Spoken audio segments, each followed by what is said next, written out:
Ya. Buenas tardes, amigos y amigas. Estamos aquí hoy presentes para hablarle sobre el por qué son necesarios los whistleblowers dentro de las instituciones públicas. Aquí estoy con mi amigo Federico Wagner y quien les habla, Jorge Medel. Aquí él va a partir comenzando, hablando un poco sobre el contexto y después vamos a responder la pregunta.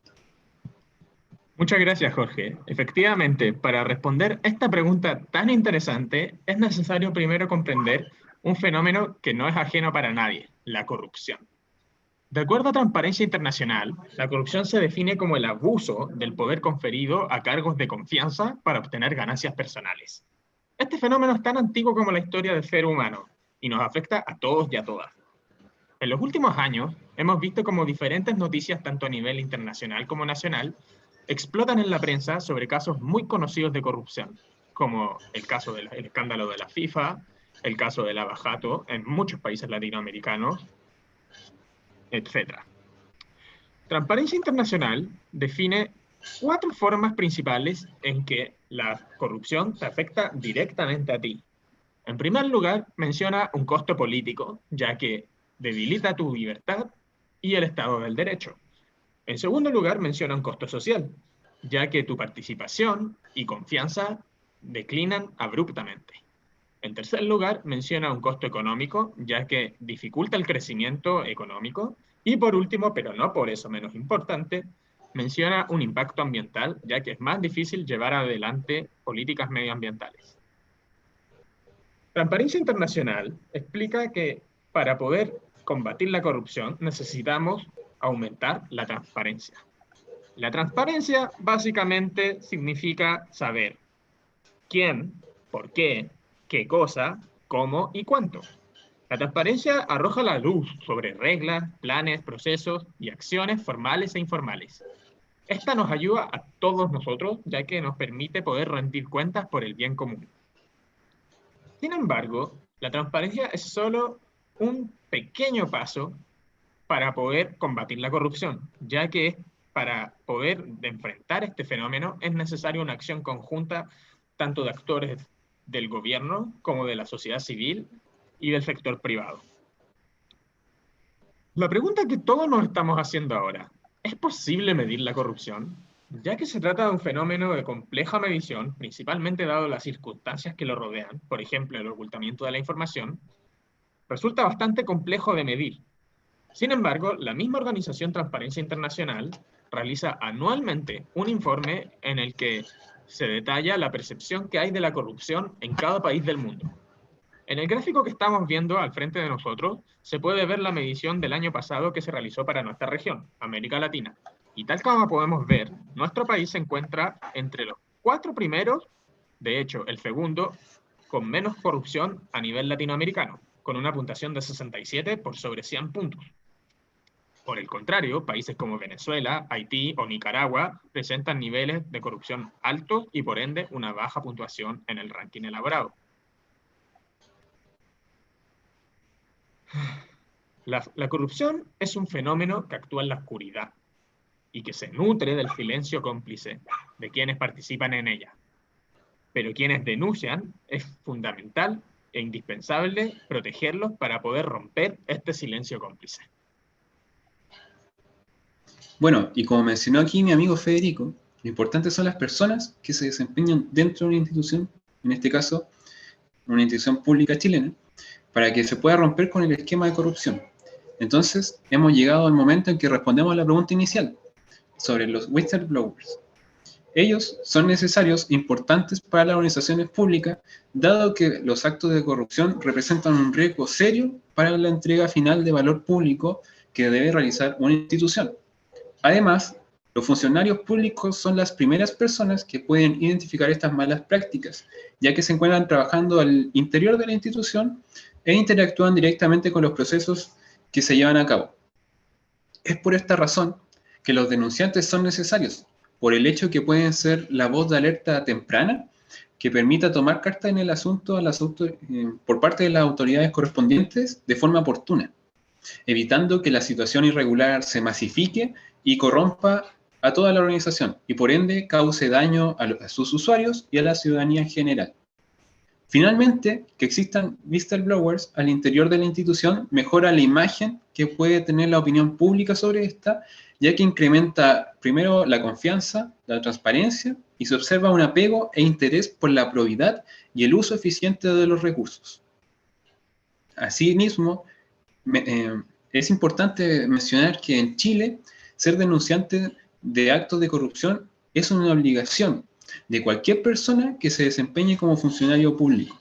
Esto se encuentra explícitamente en el Estatuto Administrativo, en el artículo 61, donde se establecen las normas generales, refiriéndose en este sentido, en su letra K, a las denuncias de los funcionarios públicos, señalando que se debe denunciar ante el Ministerio Público o ante la policía si no hubiera fiscalía en el lugar en que se desempeña sus funciones la persona, con la debida prontitud los crímenes o simples delitos y a la autoridad competente los hechos de carácter irregular, específicamente aquellos que contravienen el principio de probidad administrativa regulado por la ley número 18.565. Bueno, y dada la importancia que se puso anteriormente y con la finalidad de asegurar un proceso de denuncia eficaz, se debe partir por asegurar la protección de la persona que denuncia, tal como habló anteriormente Fede. Dado que, tal como se expone en la literatura especializada, existe un temor a represalias por parte de la persona a la cual se denuncia, en especial si es un superior jerárquico. Esto lo veremos en un caso real un poco más adelante, que sucedió acá en nuestro país. Las represalias a los denunciantes pueden ser de distinto tipo. Ya pueden ser amenazas o hechos que alteran las condiciones laborales o incluso de la vida y la integridad de las personas denunciantes o de sus círculos cercanos. A raíz de ello, el tratamiento y regulación del whistleblowing implica la creación e implementación de mecanismos que tiendan a proteger al denunciante, resguardando sus derechos e intereses que podrían verse afectados por el hecho de haber efectuado una denuncia. Esta preocupación se puede hallar plasmada, por ejemplo, en la Convención Interamericana contra la Corrupción, en el artículo 3, inciso 8, donde se refiere a los sistemas de protección de denunciantes, donde llama a los estados parte a crear sistemas para proteger a los funcionarios que denuncian corrupción, incluyendo la protección de su identidad en conformidad con su constitución y los principios fundamentales de su ordenamiento jurídico interno. Bueno, ¿cómo podemos ver reflejado esto al interior de las instituciones chilenas? Bueno, en sí, estas preocupaciones que he mencionado se ven recogidas en los denominados códigos de ética de las instituciones públicas chilenas. Y a continuación le mostraremos dos casos. El primero de ellos, el código de ética correspondiente al Gobierno Regional de los Lagos, en el cual en su apartado de denuncias inicia explicando que es un deber del funcionario denunciar cualquier acto contrario a los valores y principios institucionales. Asimismo, señala que en caso de requerir una mayor confidencialidad o protección en caso de denuncia, acudir a algún integrante del sistema de integridad o solicitar una reunión con el comité en pleno. A su costado derecho pueden observar ahí el formulario de ingreso de denuncias y en su primera parte, allí la persona denunciante debe de colocar sus datos, su nombre y su cargo, y como ya mencioné, si es que requiriera mayor confidencialidad para protegerse, puede acudir a otras instancias. Así es. Y el segundo ejemplo que tenemos para ustedes corresponde al Código de Ética del Servicio Nacional para la Prevención y Rehabilitación del Consumo de Drogas y Alcohol. Este Código de Ética establece que será necesaria la creación de un comité, llamado Comité de Ética, con 5 integrantes, 3 designados por el director y 2 funcionarios o funcionarias públicas. La función principal de este comité será tramitar las denuncias que se originen dentro de la organización. El mismo código establece que los denunciantes tienen la obligación de denunciar cualquier hecho de corrupción o falta de probidad que observen. Adicionalmente, se especifica que estos podrán y tienen el derecho de guardar la reserva de su identidad, salvo que este comité de ética identifique que ello afecta gravemente el buen destino de la investigación.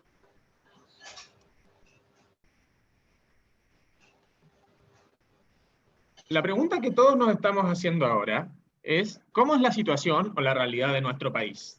Afortunadamente, el año pasado, en diciembre, la Contraloría, mediante su Centro de Estudios para la Administración del Estado, realizó una publicación denominada Radiografía de la Corrupción, Ideas para fortalecer la probabilidad en Chile. Este documento busca conceptualizar, explorar y analizar el problema de la corrupción en nuestro territorio.